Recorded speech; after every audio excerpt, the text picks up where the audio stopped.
Brigitte Bardot montre une nouvelle fois qu'elle est une femme libre et dévoile quel président l'appelait par un surnom improbable lorsqu'elle le côtoyait. Actrice culte du cinéma français des années 60 et 70, Brigitte Bardot a par la suite mis de côté sa carrière d'actrice pour se concentrer sur la lutte contre la maltraitance animale.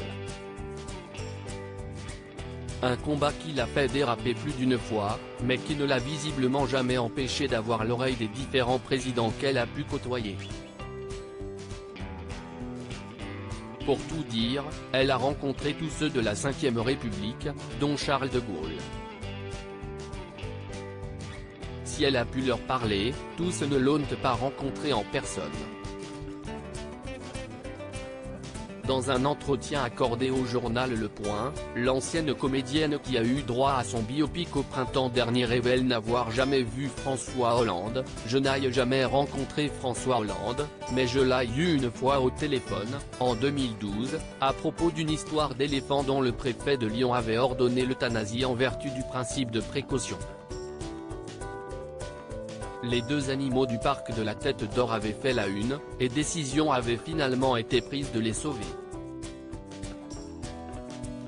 Quand Jacques Chirac appelait Brigitte Bardot ma biche, Valéry Giscard d'Estaing, Nicolas Sarkozy, Emmanuel Macron, tous lui ont prêté une oreille attentive, mais surtout, Jacques Chirac.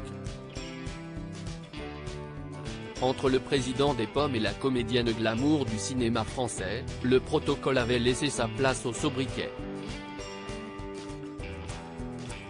Brigitte Bardot révèle en effet le surnom que lui donnait le chef de l'État aujourd'hui décédé. Lorsqu'elle avait pu le rencontrer, il était adorable, il m'appelait ma biche et m'envoyait des petits mots charmants. Il avait peut-être une petite idée derrière la tête, lance-t-elle en riant.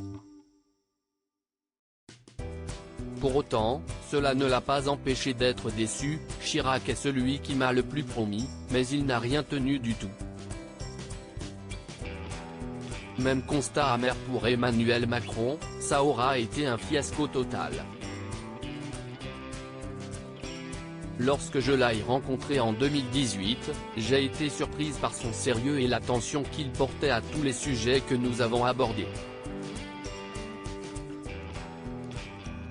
Celui-ci lui aurait notamment promis d'interdire la consommation de viande de cheval. Quelques semaines plus tard, il a reçu le président de la Fédération nationale de la chasse et il lui a donné tout ce qu'il voulait.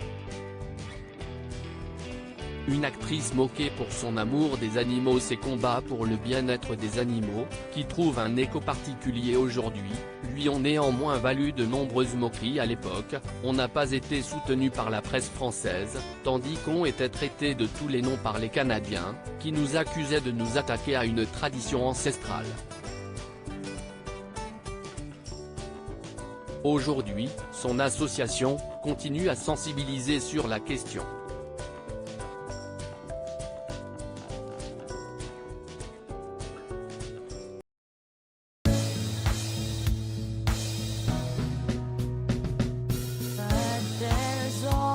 Times through the rough times I